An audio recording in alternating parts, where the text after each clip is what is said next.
When I saw that text message from my neighbor at 11:47 p.m., showing Sarah's car in my father's driveway, with the caption, "Thought you should know," I never imagined that 12 hours later, I'd be watching her hands shake as she read the note I had placed on her favorite chocolate lava cake. Before diving into this story, I'd love to know where you're watching from today.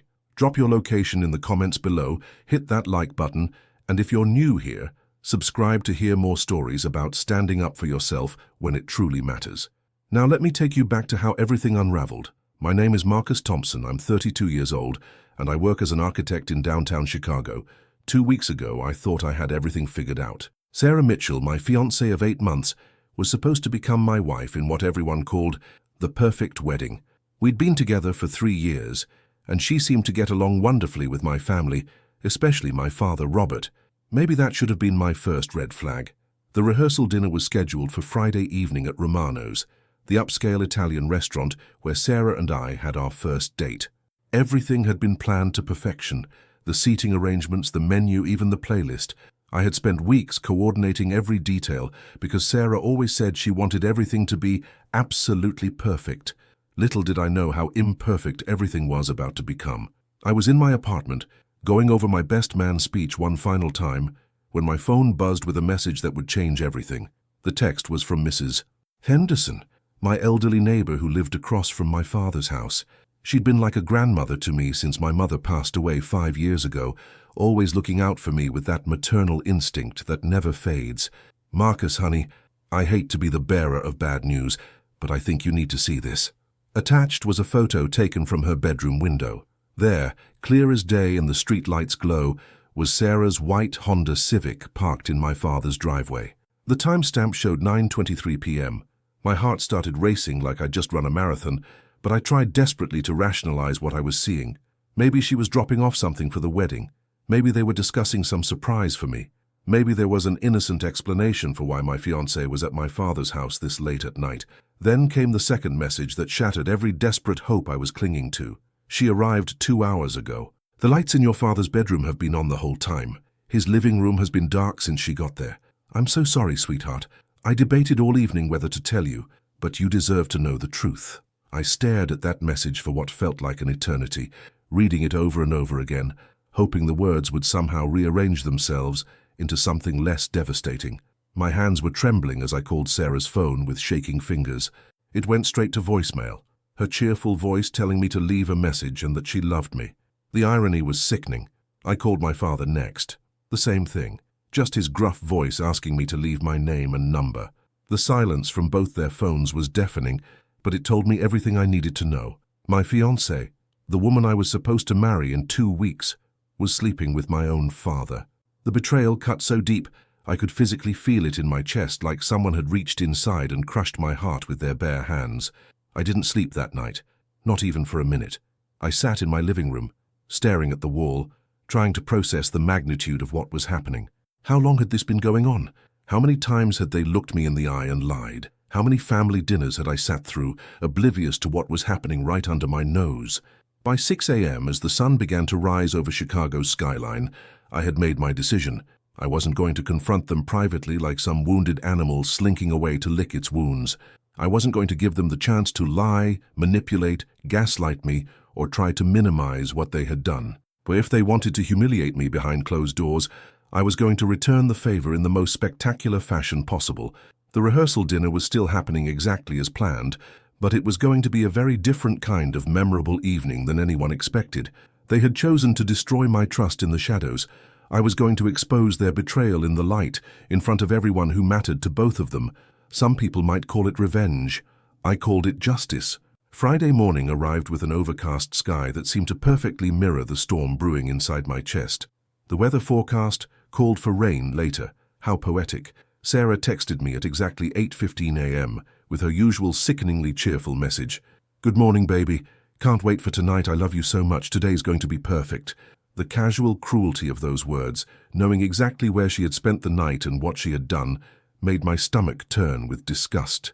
I stared at that message for a full 5 minutes, imagining her typing those lies while probably still lying in my father's bed. The audacity was breathtaking. But if she could act like nothing had happened, then so could I.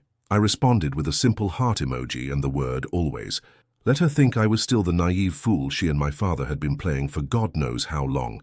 My father called around noon, just as I was leaving my apartment. "Hey son, big day today, are you excited?"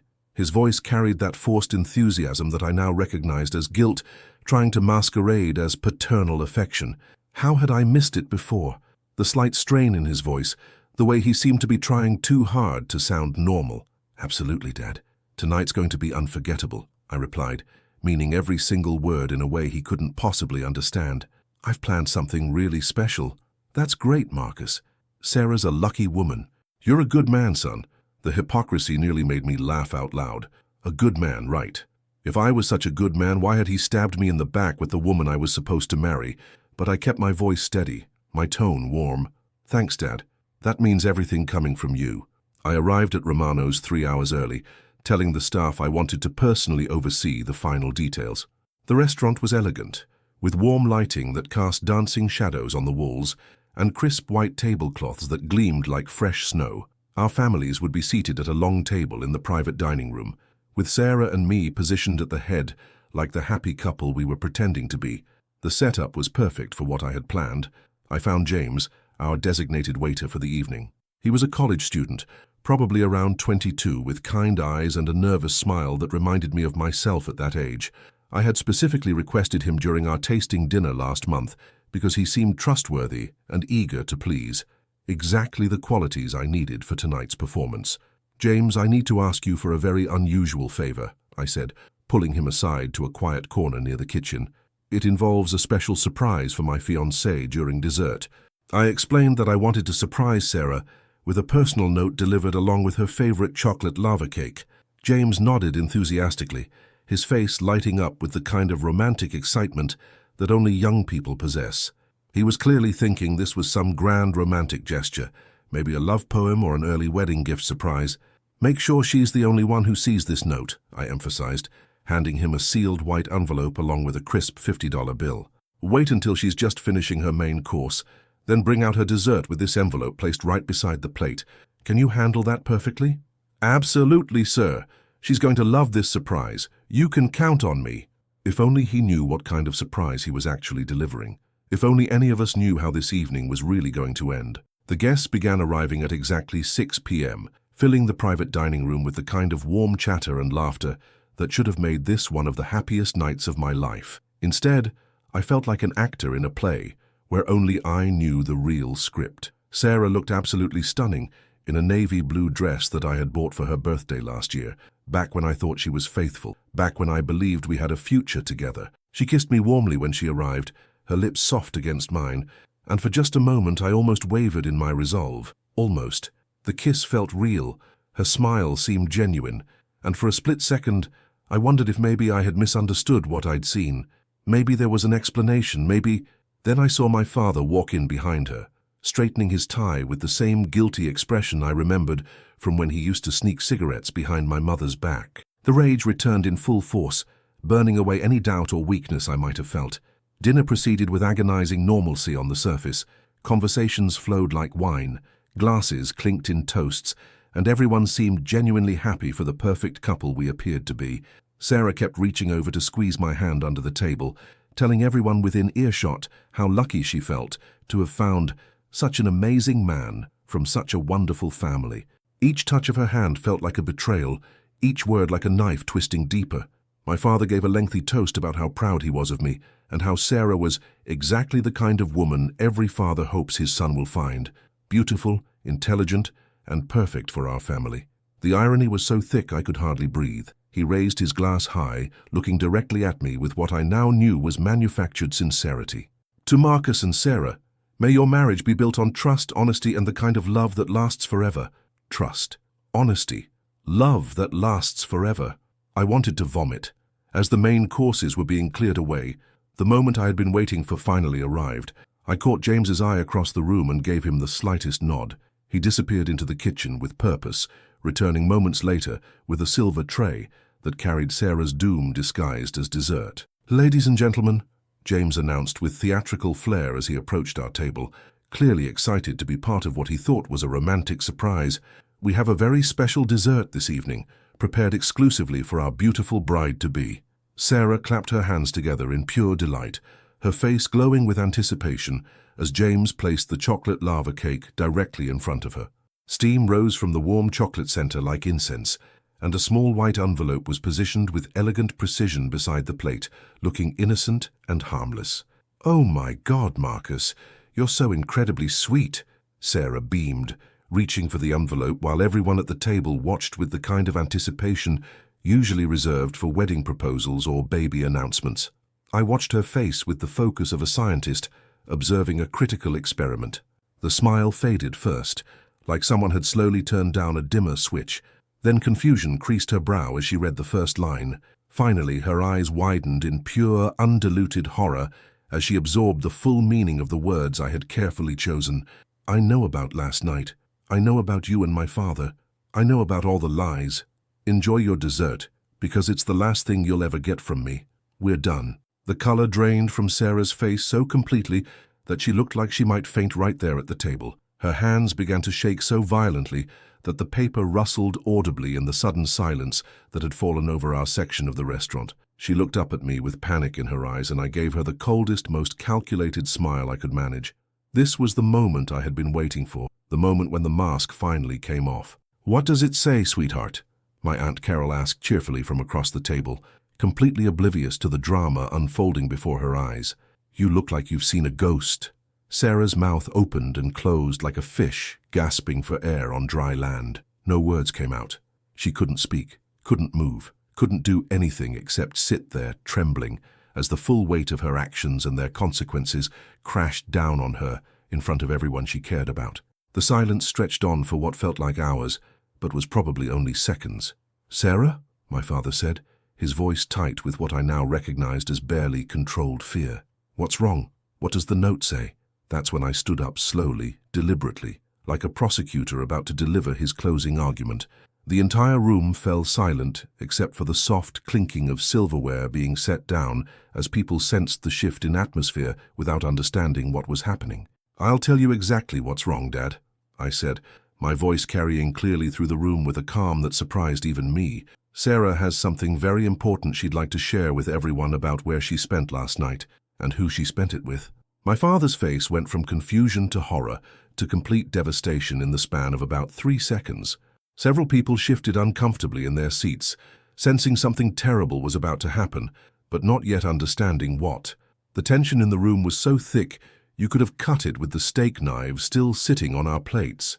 "Marcus, please," Sarah whispered, finally finding her voice, though it came out as barely more than a desperate whimper. "Please don't do this. Not here. Not like this." "Please what?" I asked, my voice getting stronger with each word. "Please keep quiet about your affair with my father. Please pretend I don't know that you two have been sneaking around behind my back, destroying everything I thought was real. Please continue this charade so you don't have to face the consequences of your choices." The explosion of gasps, shocked exclamations, and dropped silverware that followed was exactly what I had anticipated, but somehow it was even more satisfying than I had imagined. My Uncle Robert dropped his wine glass, sending red liquid spreading across the white tablecloth like blood. Sarah's mother let out a strangled cry that sounded like a wounded animal. My father buried his face in his hands, his shoulders shaking. But I wasn't finished, not even close.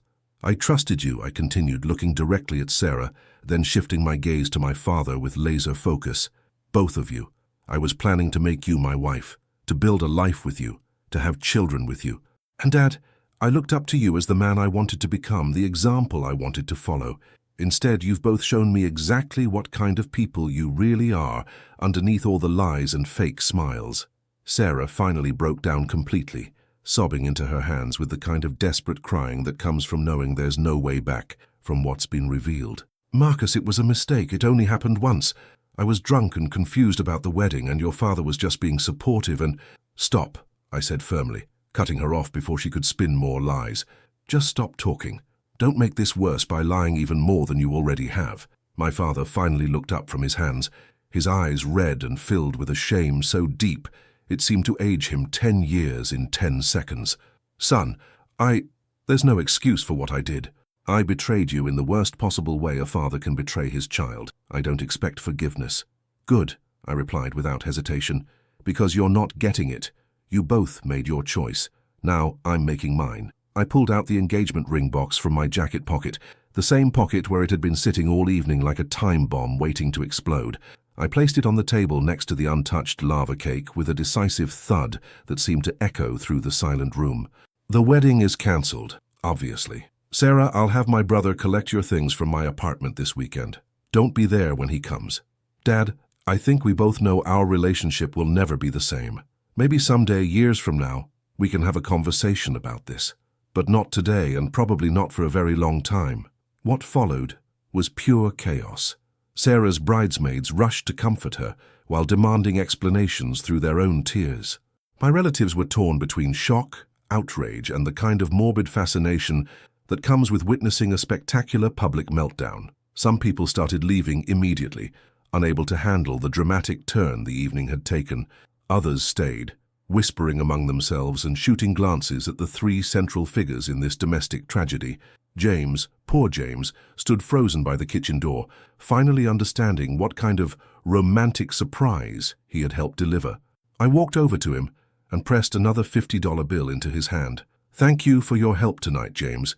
You played your part perfectly, and I want you to know this wasn't your fault. As I headed toward the exit, my father caught up with me one last time. Marcus, please, let me explain. Let me try to make this right somehow. I stopped and turned to face him. This man who had raised me, taught me how to throw a baseball, walked me through my first heartbreak, and now had become the architect of my worst one. There's nothing to explain, Dad. You're 58 years old. You knew exactly what you were doing when you decided my fiancée was more important than your son. You made your choice. Now live with it. That was 3 weeks ago, and the story has spread through our social circle like wildfire set loose in a dry forest. Sarah moved back in with her parents and has been desperately trying to reach me ever since, leaving voicemails that swing between tearful apologies and angry accusations.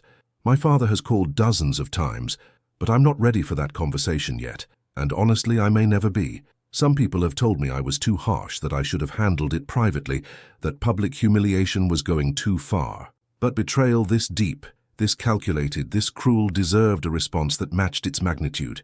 They humiliated me in private with their lies and deception. I simply returned the favor in public with the truth. The funny thing is, despite everything, I feel lighter now than I have in months. The weight of their lies and manipulation is gone, replaced by the crystal clear clarity that comes from knowing exactly where I stand and who I can trust. I'm 32 years old, single and finally free from people who saw my love and trust as something to be exploited rather than treasured. I've learned that sometimes the most loving thing you can do for yourself is to walk away from people who don't deserve your forgiveness, no matter how much history you share with them. Some bridges are meant to be burned completely, and some chapters are meant to end with the kind of definitive finality that leaves no room for doubt or false hope. As for that chocolate lava cake, I heard from James that it sat there untouched until closing time, the chocolate center growing cold and hard. Somehow, that feels like the perfect metaphor for everything Sarah and my father destroyed that night, something that looked sweet and tempting on the surface, but ultimately abandoned and worthless when the truth came to light. If you've made it this far through my story, thank you for listening and for giving me the chance to share what happened. Sometimes we need to tell these experiences to remind ourselves that we're not alone in facing betrayal, and that choosing self-respect over keeping the peace is always the right decision, even when it's the hardest one. Drop a comment below about how you've handled betrayal in your own life. I'd love to hear your thoughts and experiences. And if this story resonated with you, consider subscribing for more real-life stories about standing up for yourself when it matters most.